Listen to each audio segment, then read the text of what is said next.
Yay, Raul, nakakaya kayo. Di ba? Ikaw yung nasa gobyerno, pero paniwalang paniwala ka sa fake news. Di ba? Panoorin natin itong video.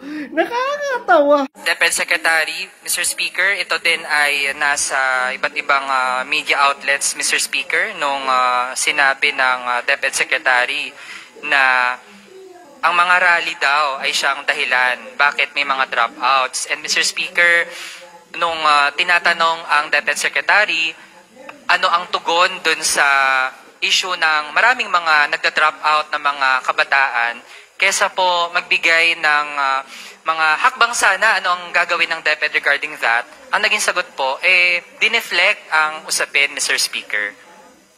Mr. So, ano po ang Speaker, comment? Your Honor, there was no statement from the Secretary of the Department.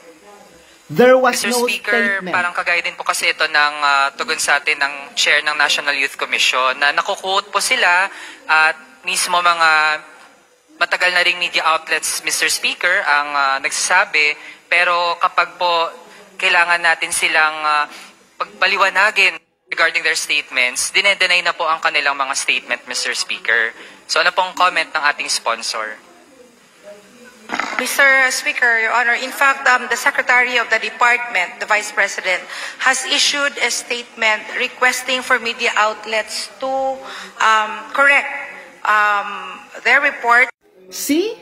Even media, grabe. Even media, diba, gumagawa ng kung ano-anong statement para balikuin lang ang sinabi ni VP Inday Sara. And as we heard, sabi ng OVP na never siyang nag-release ng ganong statement na maraming dropout dahil maraming sumama sa welga. Yan. Mga lords, see? Di ba? Yang sila Raul, lahat ng mga oposisyon, even media, di ba, naniniwala sa sarili nilang pagsisinungaling. Di ba? Nakakatawa kayo.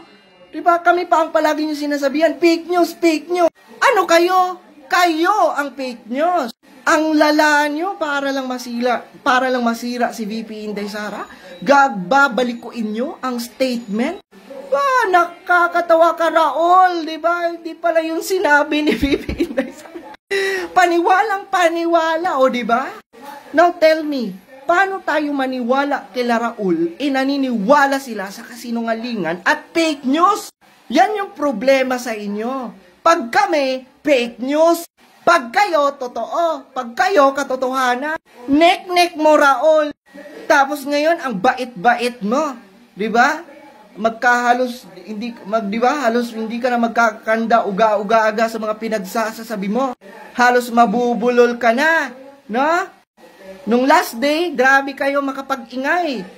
Ngayon na andyan mismo sa harap nyo si VP Inday Sara, butata, mabait. 'Di ba? People of the Philippines, 'di ba, mga kababayan ko, 'di ba? Tingnan nyo mismo papaano sila maglaro. Yung mga oposisyon, yung mga antay, yung mga media.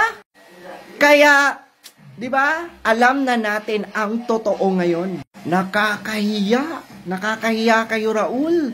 Mga media, mga antay, nakakahiya kayo. Willing, di ba, willing kayong mag-spread ng kasinungalingan? Di ba? Kumbaga, handa kayong baluktutin ang statement ni VP Inday Sara para pumabor lang sa inyo?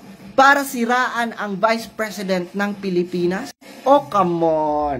At sa palagay nyo, maniniwala na mga taong bayan sa inyo?